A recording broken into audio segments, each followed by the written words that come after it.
После окончания института угораздило меня влюбиться, да так, что не жить, не дышать без нее не мог, и она меня тоже полюбила. Да вот только загвоздка была в том, что любимая моя была замужем, и не просто замужем, а за чиновником очень крупного масштаба, а он к тому же еще человеком был злобным и мстительным, и решили мы с любимой моей сбежать из города куда-нибудь, подальше. В чем были, как говорится, в том и уехали, куда глаза глядят, и привела нас дорога в эти самые глухие, таежные места. И устроился я работать на место пропавшего в тайге егеря. Загадочное, кстати, дело было, до сих пор неизвестно, что с ним случилось. Поселились мы в домике того самого бывшего егеря. В тайге, в нескольких километрах от деревни. Переезд в такую глухомань был для нас осознанным шагом. Искали мы с любимой уединение. Стали обживаться и наслаждаться жизнью друг с другом. Постепенно с местными жителями отношения наладились, перестали нас считать чужаками.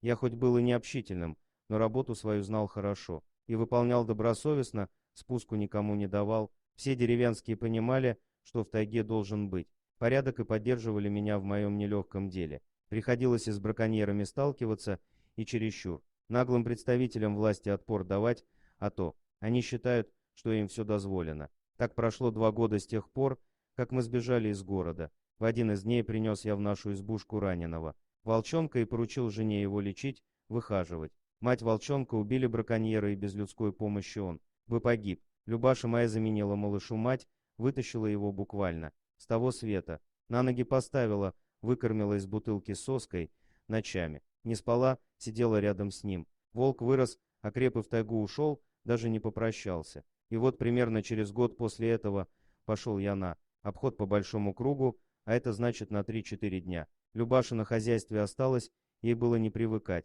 И как раз в это самое время ее бывший муженек в избушку нагрянул. Оказалось, что с тех самых пор, как мы уехали, он искал нас. Не было ни дня, чтобы он не думал о месте. 3 года у него ушло на то, чтобы вычислить, где мы, ведь даже своим родителям мы не сообщали о себе ничего. Наверное, он долго за нами наблюдал и ждал подходящего момента, и дождался, когда я наконец-то ушел из дома. От сильного удара тупым предметом по голове Люба потеряла сознание.